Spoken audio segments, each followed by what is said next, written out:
The coffee shop hummed with the usual Friday evening energy. Students hunched over laptops, couples sharing desserts, the espresso machine hissing steam into the air.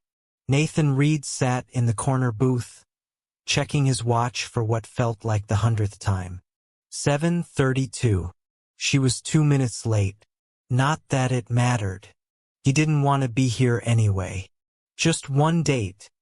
His sister Emma had begged him 3 weeks ago. She's perfect for you, Nathan. Trust me.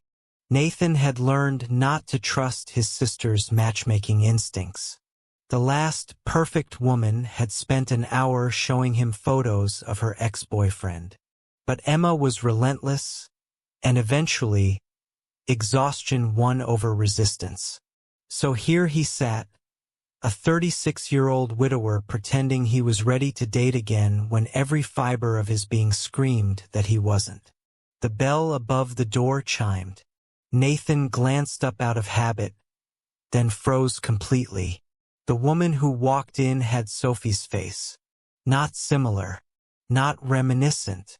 The exact same face his wife had worn for the 9 years they'd been together before cancer took her away. Nathan's vision tunneled. His heartbeat thundered in his ears. The coffee cup in his hand trembled so violently that hot liquid sloshed over the rim, burning his fingers. He didn't feel it. She had Sophie's chestnut hair, though worn shorter. Sophie's warm brown eyes that crinkled at the corners. Sophie's delicate nose with the slight bump from when she'd broken it playing basketball in high school.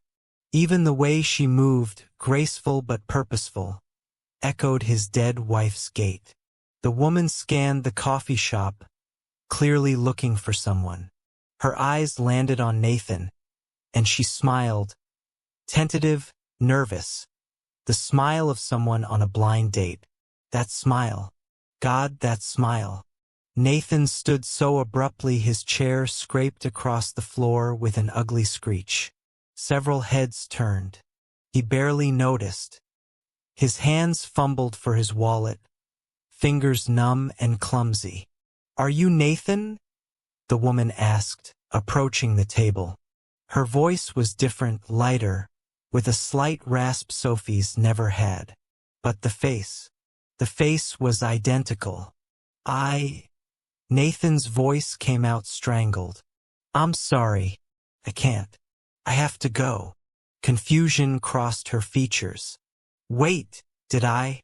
But Nathan was already moving toward the exit, leaving $40 on the table, abandoning his coat, pushing through the door into the October cold.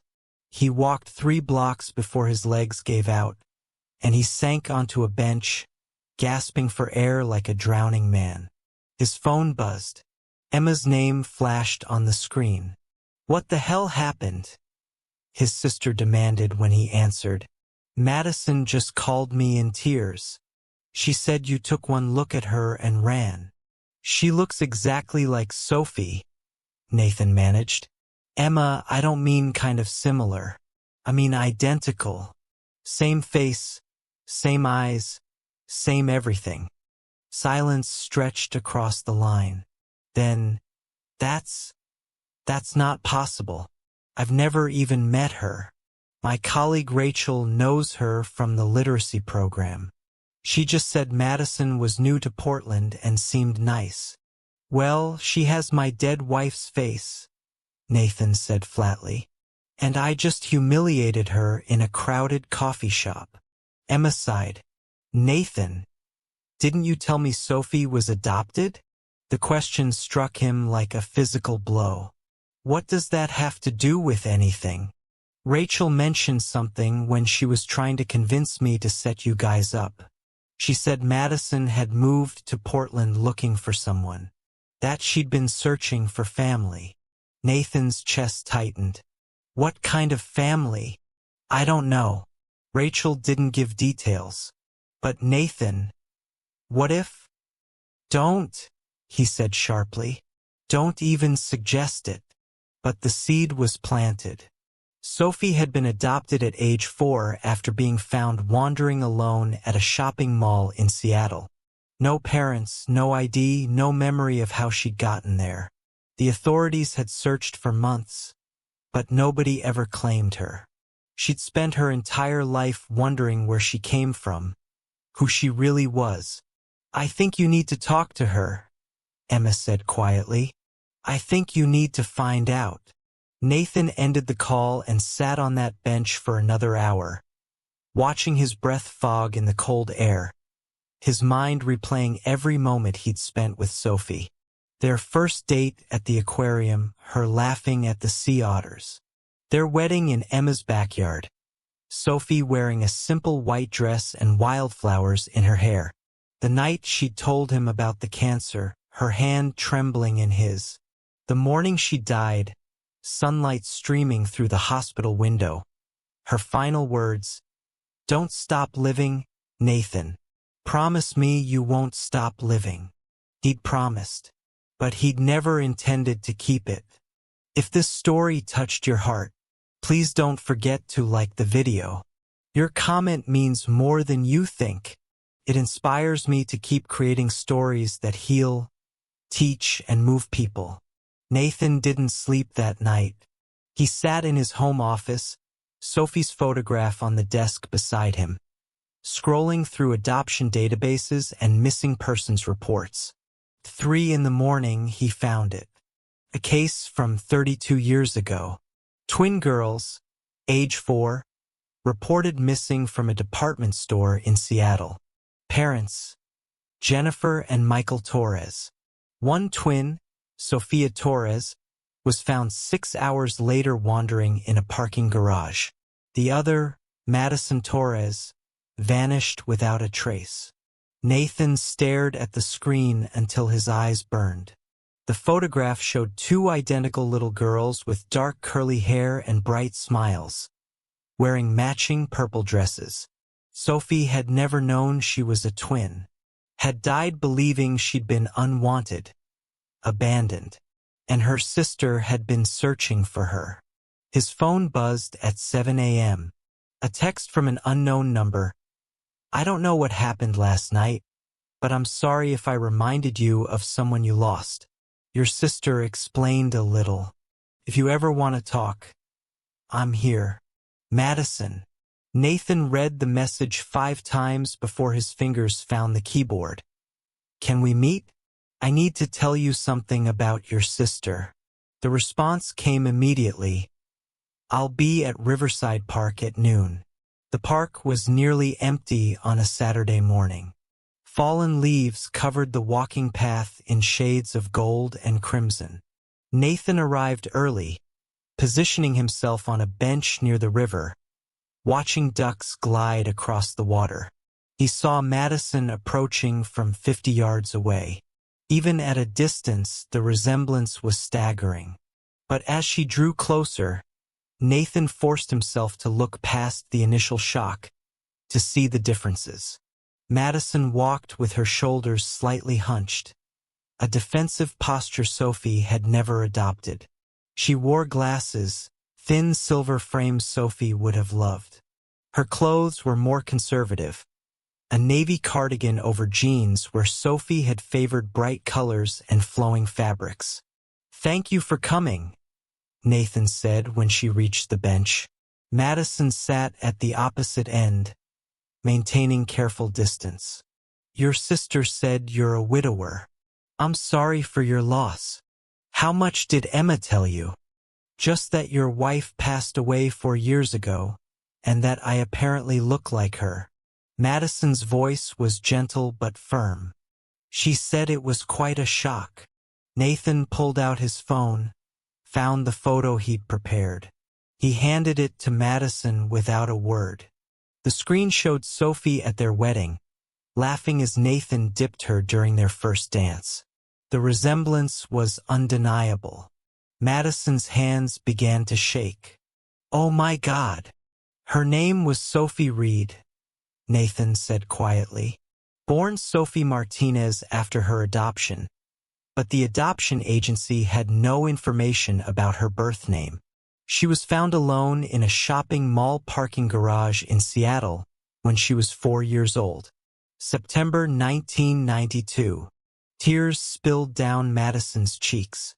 That's when my sister disappeared. September 14th, 1992. We were at Northgate Mall with our parents. Mom turned her back for just a moment, and Sophia was gone. Sophie, Nathan corrected gently. She went by Sophie. Sophia, Madison whispered, testing the name. We called her Sophia. I've been looking for her for 18 years, since I turned 18 and could access the case files. She looked up at Nathan, her face twisted with anguish. Does she know? Does she know I've been searching? That our parents never stopped looking? Nathan's chest constricted. Madison, Sophie died 4 years ago. Ovarian cancer. She was 32. The sound Madison made was inhuman. A keening wail of grief so raw it seemed to tear from her soul. Nathan moved instinctively, closing the distance between them, and Madison collapsed against him, sobbing into his shoulder. They stayed like that for a long time.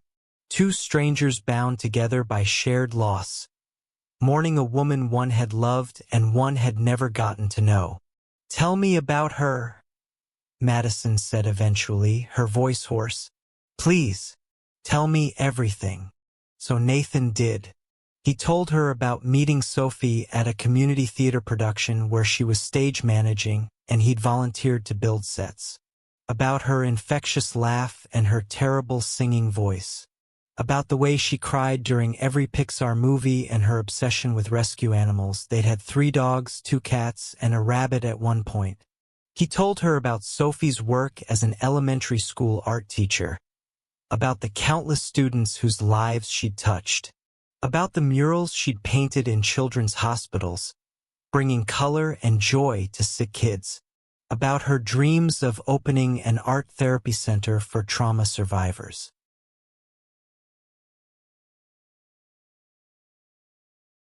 And he told her about the cancer, the diagnosis that came out of nowhere, the year of fighting, surgery, chemo, radiation, everything modern medicine could throw at it. Sophie's determination to beat it, then her gradual acceptance when it became clear she wouldn't. She made me promise not to stop living, Nathan said, his voice thick. The day before she died, she made me swear I'd find happiness again. I told her I would, but I never meant it. I couldn't imagine being happy without her. Madison had pulled out a worn photograph from her wallet. She handed it to Nathan with trembling fingers. 2 little girls, maybe 3 years old, sat on a porch swing wearing identical yellow sundresses. Behind them stood a young couple 30s, smiling broadly, each parent's hand resting on a daughter's shoulder. That's us, Madison said. That's me and Sophia. And those are our parents, Jennifer and Michael Torres. Nathan stared at the image. This was the family Sophie had dreamed about her entire life. The parents she'd convinced herself hadn't wanted her. The sister she'd never known existed. They spent everything searching for her, Madison continued. Private investigators, psychics, anything that might give us a lead. Mom and Dad never gave up hope. They died 8 years ago. Car accident on the interstate. Still believing Sophia was out there somewhere. Still looking. Sophie never knew, Nathan whispered. She died thinking she'd been abandoned, that nobody had wanted her enough to find her. They sat in silence, the weight of that tragedy settling over them like a shroud. Over the following weeks, Madison became a fixture in Nathan's life. Not romantically, neither of them could think of the other that way, but as a bridge to the past, a keeper of Sophie's lost history. Madison brought photo albums filled with images of a childhood Sophie never remembered. Birthday parties with matching cakes. Christmas mornings with identical pajamas.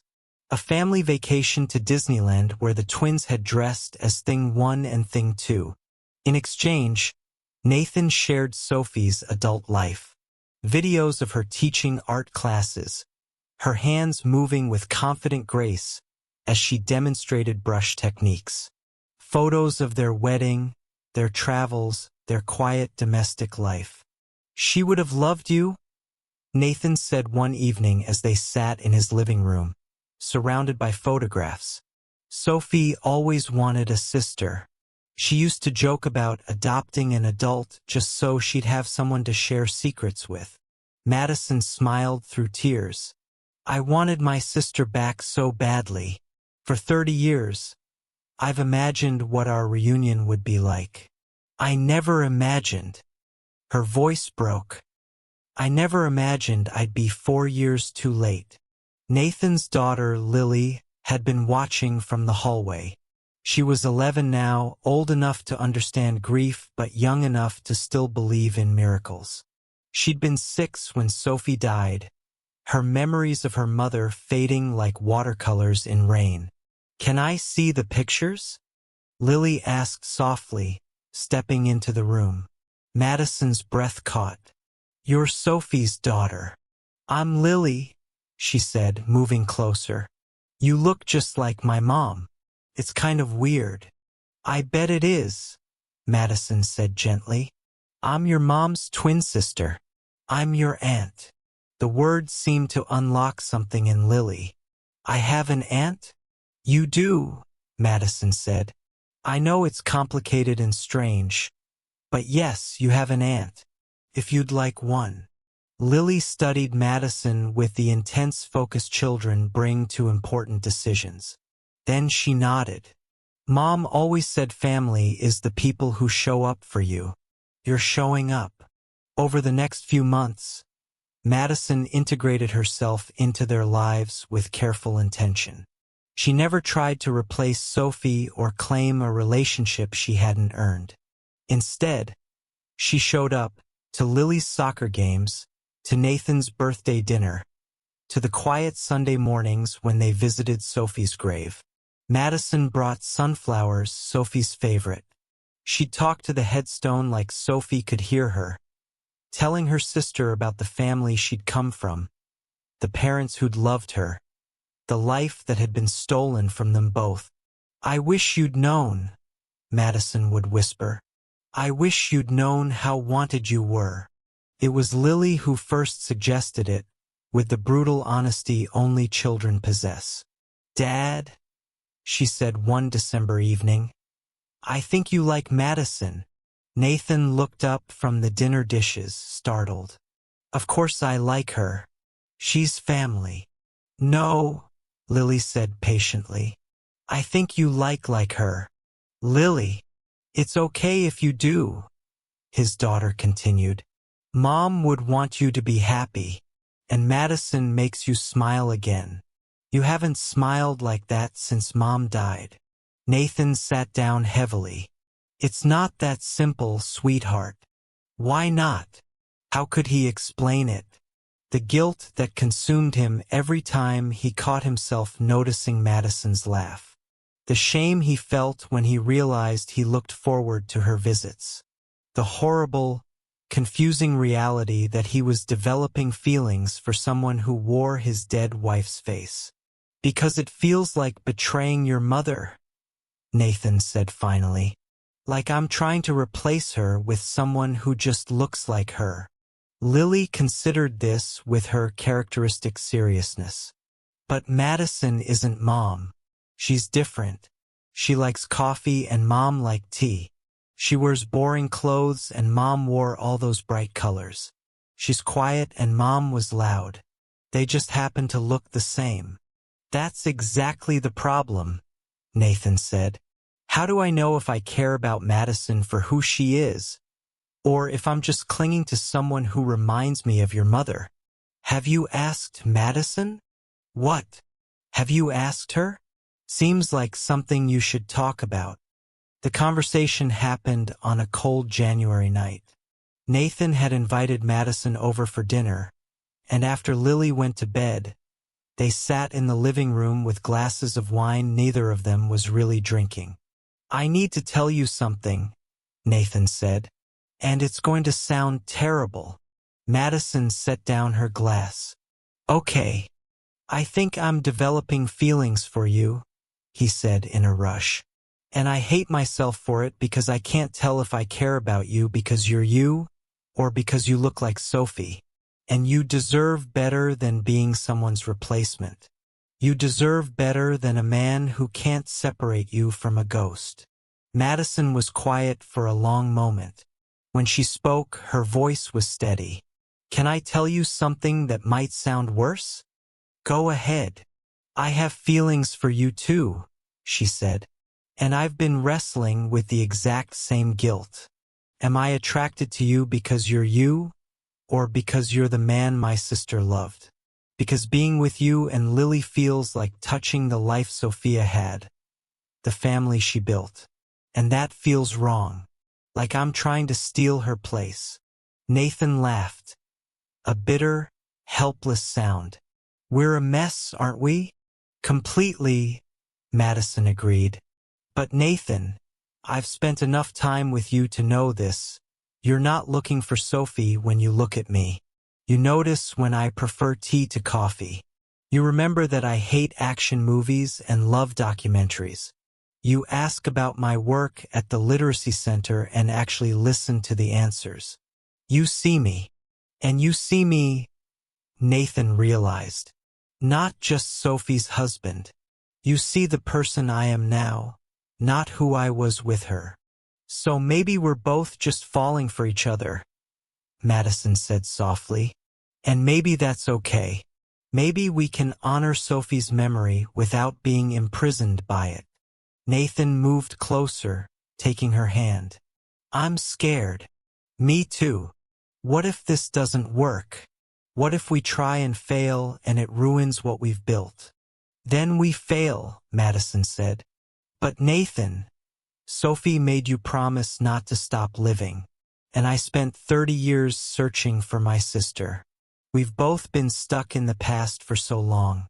Maybe it's time we tried existing in the present." Nathan kissed her then, tentative and gentle, a question more than a statement. Madison kissed him back, and it felt nothing like kissing Sophie. Madison tasted different, moved different, felt entirely her own. When they pulled apart, both of them were crying. "That was terrifying," Madison admitted. "Yeah," Nathan agreed, "but good terrifying. Like jumping off a cliff and realizing you can fly." They took it slowly. No rushing into anything, no pretending the situation was normal. They talked obsessively, checking in constantly about feelings and fears and the complicated grief they both carried. Madison moved some of her things into Nathan's house, but kept her apartment. They had family dinners but maintained separate spaces. They introduced Madison to Nathan's friends as Sophie's sister before Nathan's girlfriend, letting people adjust to the unusual circumstances. The hardest part was dealing with other people's reactions. Emma was supportive but worried.